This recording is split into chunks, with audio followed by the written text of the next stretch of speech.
तो कहानी की शुरुआत होती है दो न्यूज़ को दिखाते हुए, जिसमें पहली खबर ये थी कि वेस्टर्न एरिया की तरफ से एक प्लेन क्रैश हो गया मौसम खराब होने की वजह से। तो वहीं दूसरी न्यूज़ ये थी कि टाउन में कुछ अजीब तरह के वायरस के फैलने की खबर आ रही है, सभी लोग अपना ध्यान रखें। इतना सुनने के बाद रेडियो से कनेक्टिविटी टूट जाती है, क्योंकि जिस कार में ये रेडियो चल रहा था वो अब शहर से काफ़ी दूर आ गई है, जिसके अंदर बैठे हैं 5 दोस्त जो कि न्यू ईयर सेलिब्रेट करने के लिए अपने दोस्त रिवर के कॉटेज में जा रहे हैं, जो कि उसके डैड ने अभी अभी नया खरीदा है। पूरे ग्रुप में इकलौता वही है जो पैसे वाला है और बाकी दोस्तों के पास उतने पैसे नहीं है। लेकिन रिवर ने इस बात का कभी घमंड नहीं किया, वो सभी को साथ लेकर चलने वालों में से है।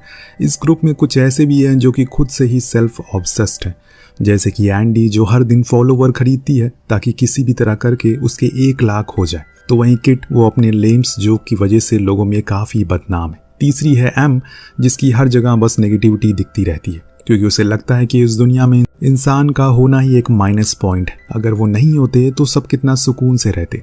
आपको ये बात समझ आई? मुझे नहीं आई। सभी अब कॉटेज पर पहुंचकर अपने अपने पसंद के रूम को चुन लेते। इस बीच रिवर के पास उसके डैड का कॉल आता है, जो उसे वार्न करते हैं कि ज़्यादा शाम तक बाहर मत रहना, और हाँ, घर में किसी भी चीज़ को मत तोड़ना, वरना तुम्हारी मॉम हम दोनों को ही बहुत मारेंगी। और इतना कहती है उनका फ़ोन कट हो गया, ये शायद सिग्नल चला गया होगा। कुछ देर के बाद ये लोग नीचे हॉल में इकट्ठा होते हैं, जहाँ सभी ड्रिंक करते हैं, देन बाहर जाकर स्नो से खेलते हैं। तो वहीं दोनों लड़कियाँ बाहर हॉट टब यूज़ कर रही थी।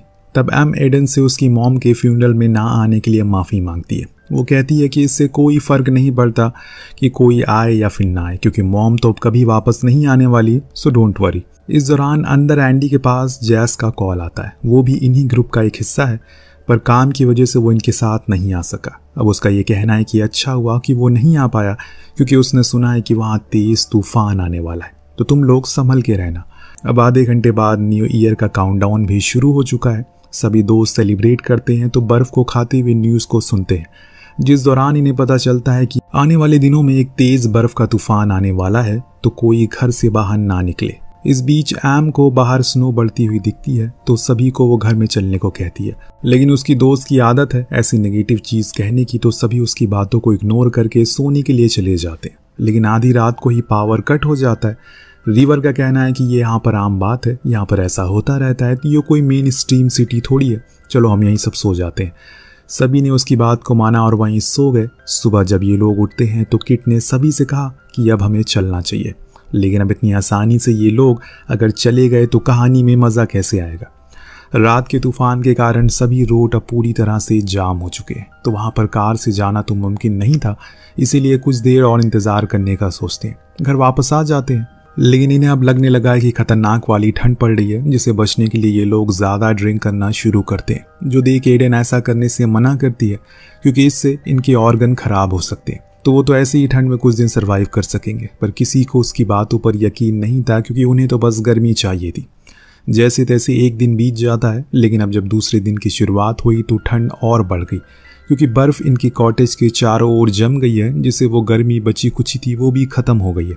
अब तो इसलिए एडन ने इन लोगों से कहा कि हमें जितनी भी गर्म कपड़े हैं उन्हें अपने पैरों में पहन लेना चाहिए, क्योंकि सबसे ज़्यादा ठंड पैरों में लगती है, और हो सके तो सोना मत, क्योंकि ऐसे मुमकिन है कि अगर हम सो गए तो फिर कभी उठ ही नहीं पाएंगे हाइपोथर्मिया की वजह से। इसीलिए इस बारी सभी ने उसकी बात को मान लिया, क्योंकि वही इनमें सबसे समझदार लग रही है, वरना सभी तो ऐसे ही बस यहाँ से भागना चाहते हैं। उसी दिन एडन फिर से बाहर गई चेक करने के लिए कि कुछ ठीक हुआ या नहीं, पर अब कॉटेज की स्टेयर तक दिख नहीं रही है। बर्फ़ में उल्टा बाहर खड़ा रहना भी दुश्वार हो गया, इसीलिए हमें जितना हो सके फायर हाउस के पास ही बैठना होगा। लेकिन कब तक ये लोग उस आग को जलाते रहेंगे, एक समय पर आकर वो भी ख़त्म हो जाएगी। अब 2 दिन बाद जब किट की हालत बेकार होने लगी, जिस चक्कर में वो उल्टी सीधी हरकतें करने लगा, जैसे कि गर्मी के चक्कर में उसने गैस स्टोव को जलाकर उसी पर अपना हाथ रख दिया, जिससे उसका हाथ भी जल गया। तब एडन ने उसकी मरहम पट्टी की, लेकिन किट का कहना है कि उनके पास खाना कम और शराब ज़्यादा है, देखते हैं न जाने कैसे वो यहाँ पर सरवाइव करेंगे। उसने ये तक कह दिया कि खाना ख़त्म होने की बात उसे कोई मत कहना, जो सुन एम तो और भी ज़्यादा घबरा गई और बस प्रे करने लगी किसी भी तरह करके वो यहाँ से निकल सके।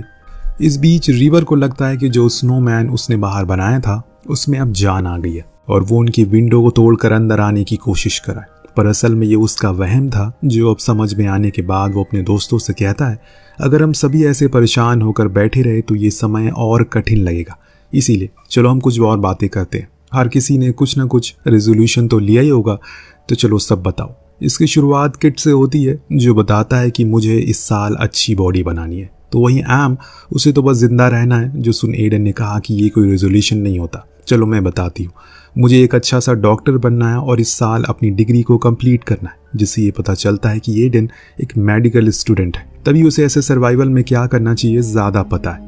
जब बारी आती है रिवर की, तो वो बड़ा ही अजीब सा रेजोल्यूशन देता है, उसे उन सभी से दूर जाना चाहिए। जिसे ये पता चल रहा है कि अब उसका दिमाग खराब हो गया। अगले सीन में हम देखते हैं कि एंडी की आंख लग गई है, लेकिन तभी उसे एहसास हुआ कि कहीं से हवा आ रही है। उसने आंखें खोली तो पता चला कि गेट खुला हुआ है। वो फौरन बंद करने को गया, पर देखा कि बाहर एम खड़ा है, वो भी बहुत ही कम कपड़ों में। वो फौरन गया और उसे अंदर लेकर आया। सब ये देखकर एकदम ही परेशान हो गए कि वो वहाँ बाहर क्या कर रही थी। तो उसने बताया कि उसके पेट में दर्द हो रही है, इसीलिए वो परेशान होकर बाहर चली गई। इतना सुनते ही रिवर को याद आया कि जो बर्फ उन्होंने बाहर से लाकर खाई थी कंटेमिनेटेड तो नहीं थी, यानी कि जिस वायरस की बात हमने रेडियो पर सुनी थी वो कहीं हमने खा तो नहीं ली, क्योंकि सबसे तेज वायरस तो पानी के जरिए ही फैलता है। उसकी ये बात सिर्फ उसे नहीं बल्कि औरों को भी और परेशान कर रही थी, और ये जायज़ भी है, क्योंकि ऐसे समय पर इंसान क्या बोल रहा है उसे खुद पता नहीं होता। सभी को ये लग रहा है कि उनके ऊपर भी वायरस का असर होना शुरू हो गया, क्योंकि वो अब अलग अलग किस्म की चीज़ों को हेलुसिनेट करने लगे हैं, जिसका मतलब ये है कि उनका दिमाग अब उनके साथ खेल रहा है।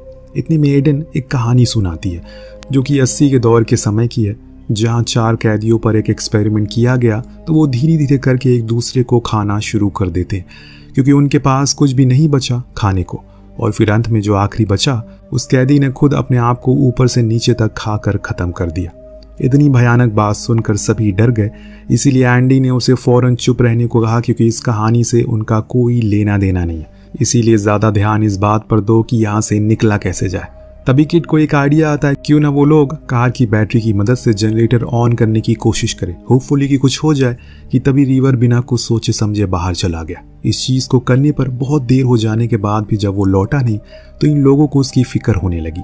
इसीलिए एंडी बाहर चेक करने के लिए गया, तो उसने वहाँ देखा कि वो वहाँ पर बैठ कर वोमिट कर रहा है, साथ में पॉटी भी, तो वो भी अजीब तरह से, क्योंकि वो डरा हुआ था। इस चीज़ से उसके सारे दोस्त अब इन्फेक्टेड हो चुके हैं, इसीलिए वो उनसे दूर रहना चाहता है, ऐसा उसका मानना है। या फिर उन सभी को यहीं पर खुद को ख़त्म कर देना चाहिए, ताकि बाहर की दुनिया में कोई भी इन्फेक्टेड ना हो। अब उसकी ये हरकत अंदर आकर एंडी सभी को बताता है, जो सुन एडन कहती है कि ऐसा कुछ भी नहीं है, ये सब उसका एक वहम है। लेकिन रिवर तो पागल हो गया है, वो खुद को जलाने की भी कोशिश करता है। तो वहीं एम ने खुद को बाथरूम में बंद कर लिया, तो एंडी उसके दरवाजे को बार बार पीटता है ताकि वो खोल दे।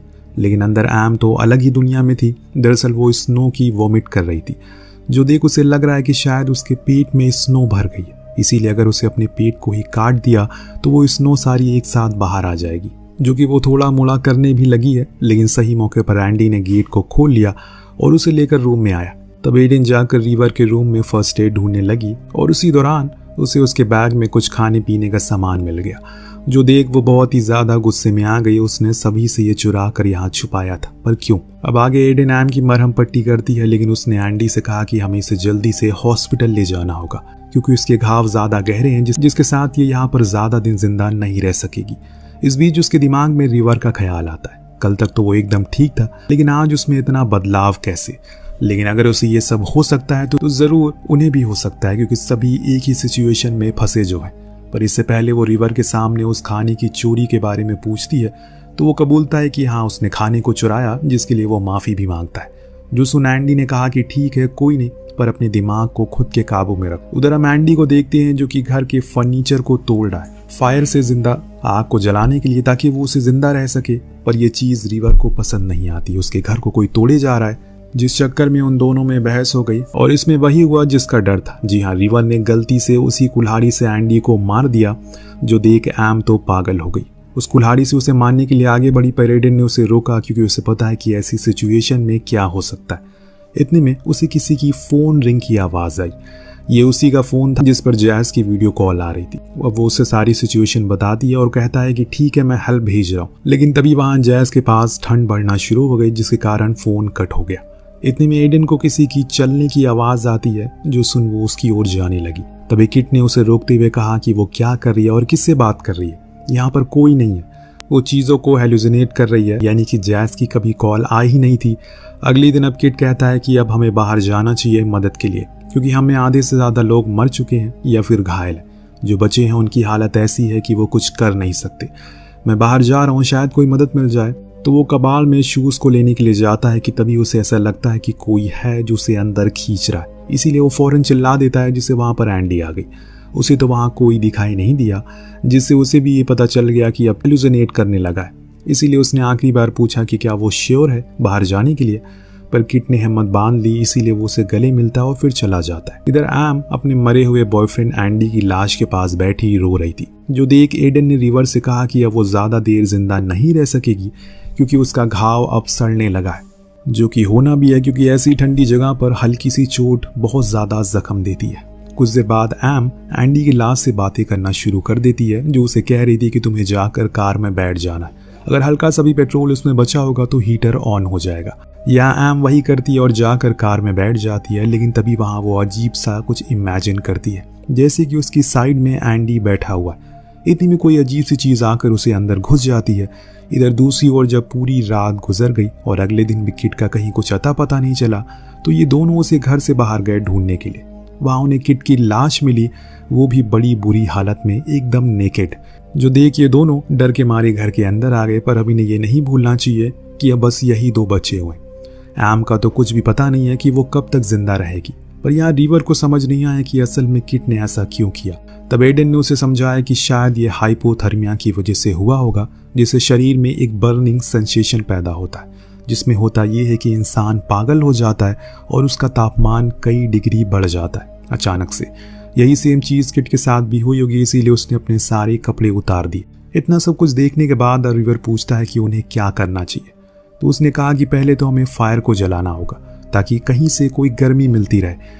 जो कोई भी खाना है उसे शेयर करके खाना होगा। इस बीच रिवर को ऐसा लगता है कि एडन उसके साथ इंटीमेट होना चाहती है, जिसके लिए वो ऊपर चला गया, जहाँ किसी का हाथ उसे अंदर खींच लेता है। जब एडन उसे ढूंढते हुए ऊपर जाती है तो देखती है कि वहाँ वो कोल्ड शावर ले रहा है।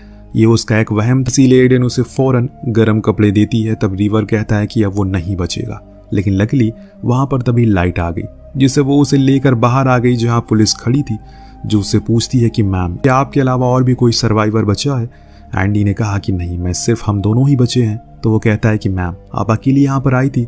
तब जाकर हमें पता चलता है कि उन 5 दोस्तों में सिर्फ अकेली ही वो बची है, क्योंकि सब के सब मारे जा चुके हैं। यही ट्रू है, जिसके साथ ही इस कहानी का यही पर अंत होता है। इस पूरी कहानी में इतना जरूर पता चलता है कि एक इंसान के लिए सबसे बड़ा दुश्मन उसका दिमाग होता है, क्योंकि अगर वो चाहे तो उसे पल भर में खुद के हाथों से मार सकता है। जैसे इन चारों के साथ हुआ, ना ही कोई वायरस था, ना ही कोई घोस्ट, बस ये कॉटेज में फंस चुके थे, लेकिन उसी चीज को इतना ज्यादा सोचने लगे कि खुद की जान ही ले ली। इसीलिए अगर इंसान खुद के दिमाग पर काबू पा ले तो कहीं भी पहुंच सकता है और कुछ भी कर सकता है। बिल आपको कहानी कैसी लगी हमें कमेंट करके जरूर बताएगा। मिलते हैं अगली वीडियो में। Thank you so much watching. Peace out.